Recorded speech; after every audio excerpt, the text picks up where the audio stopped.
It's our cousin, Charles Blackwood. I knew him at once. He looks just like father.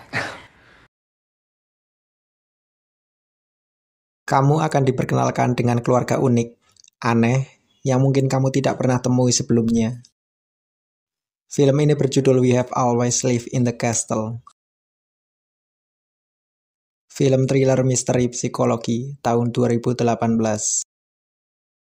Mengapa saya katakan unik? Karena keluarga ini adalah keluarga konglomerat, namun kini tersisa 2 anaknya yang hanya hidup mengandalkan sisa harta warisan semata. Keluarga Blackwood dari John Blackwood yang hidup di atas bukit itu meninggalkan kedua anaknya. Dirinya bersama istrinya meninggal oleh karena racun yang diduga dilakukan oleh salah satu anggota keluarganya. Keluarga ini terpandang buruk di mata masyarakat, misterius dengan segudang desas-desus terkait konflik dengan masyarakat. Keluarga yang tersisa yang tinggal di rumah tersebut adalah si kecil, seorang adik bernama Mary Cat.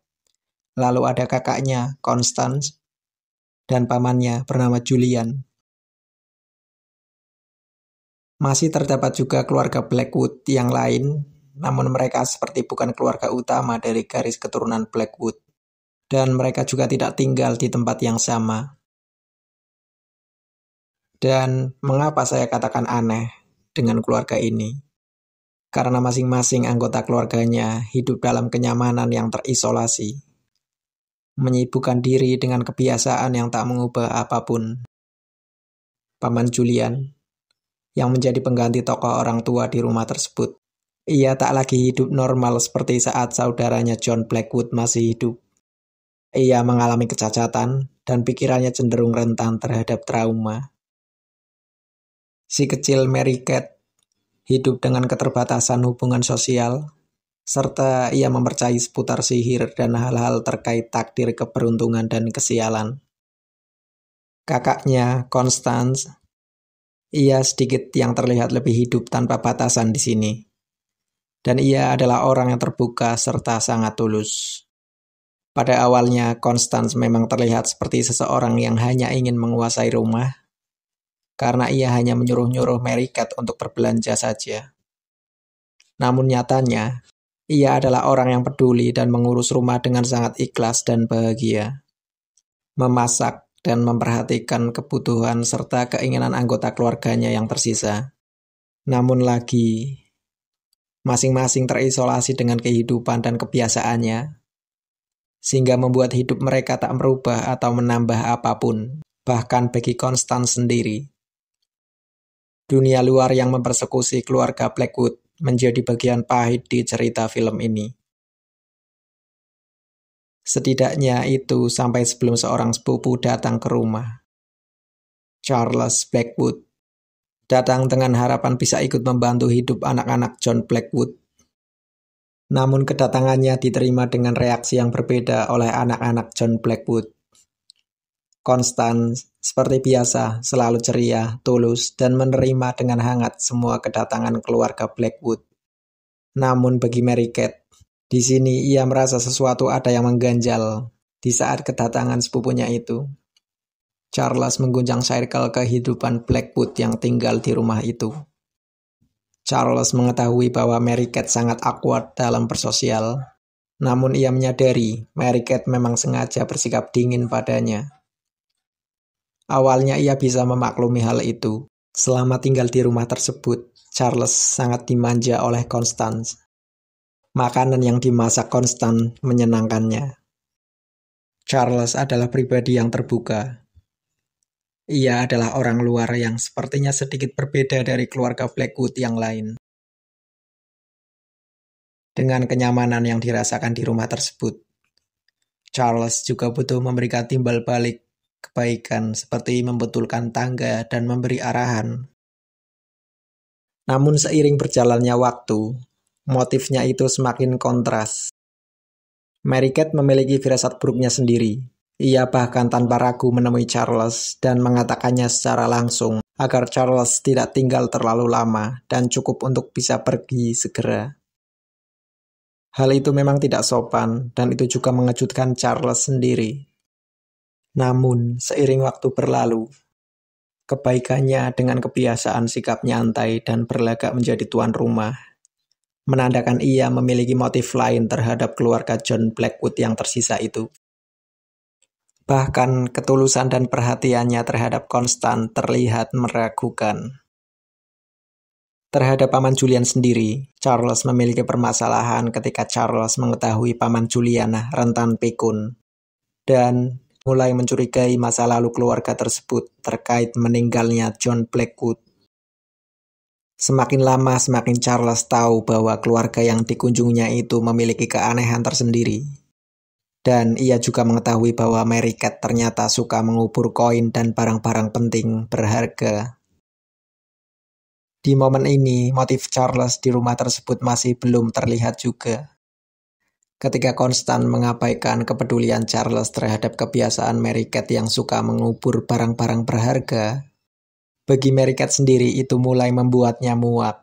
Apalagi setiap hari ia harus melihat kenyamanan yang dirasakan sepupunya itu, yang tidur di bekas kamar ayahnya, merokok dengan pipa yang digunakan ayahnya dulu, serta Mary Cat yang merasa terusik dengan keikutcampuran, melarang-larang kebiasaannya. Meski dengan motif yang diucapkannya secara langsung, yaitu bahwa ia akan memperbaiki hal-hal yang salah di rumah tersebut.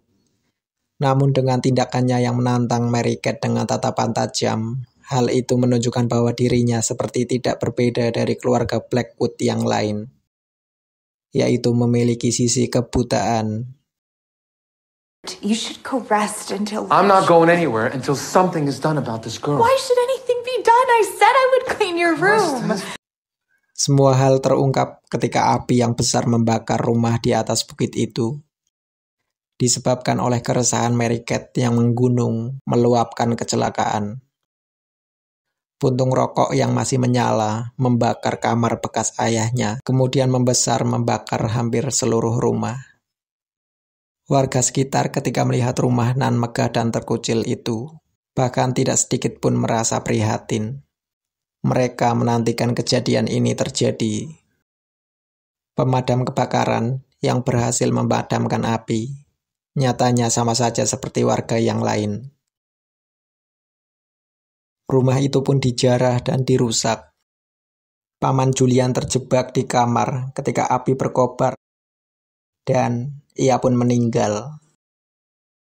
Constance dan Mary Cat yang tak sempat keluar ketika api menyala karena melihat kerumunan warga dengan teriakan kebenciannya. Keduanya pun terkunci di dalam rumah. Namun dipaksa keluar ketika api sudah padam. Keduanya diseret dan diperlakukan dengan kejam. Sampai keluarga Blackwood yang lain datang dan menembakkan pistol ke awan, membuat kerusuhan itu terlerai dan Constance serta Mary Cat terbebas. Charles tidak menunjukkan batang hidung di tengah keadaan Constance yang membutuhkan bantuan. Jati dirinya di sini akhirnya terungkap. Ia hanya peduli dengan harta John Blackwood. Constance dan Mary Cat berlari ke kebun rahasianya, tidur hingga pagi hari, dan kembali ke rumahnya. Rumah besar itu kini kehilangan beberapa puing-puingnya. Namun rumah itu tetaplah rumah mereka, tempat isolasi yang nyaman dan membahagiakan. Hari itu menjadi hari pengungkapan. Warga sekitar turut meminta maaf. Kesalahan-kesalahan saling terungkapkan.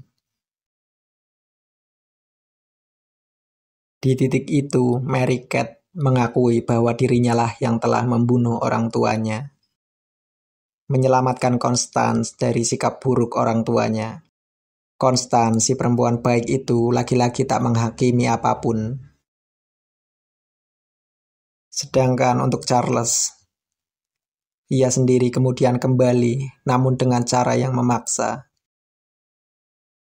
Mary Cat kembali melindungi saudaranya itu. Keduanya lagi-lagi mengubur rahasia kelam antara keduanya. Dan memulai kembali hidupnya dari awal. Itulah bagaimana film We Have Always Lived in the Castle diceritakan. Sebuah keanehan drama thriller misteri yang cukup menyentuh sisi psikologis penonton. Dari sudut pandang keburukan, namun diceritakan dengan rentetan emosi yang mengalahkan penilaian hal-hal moral. Sederhana, namun cukup meninggalkan kesan yang mengagumkan.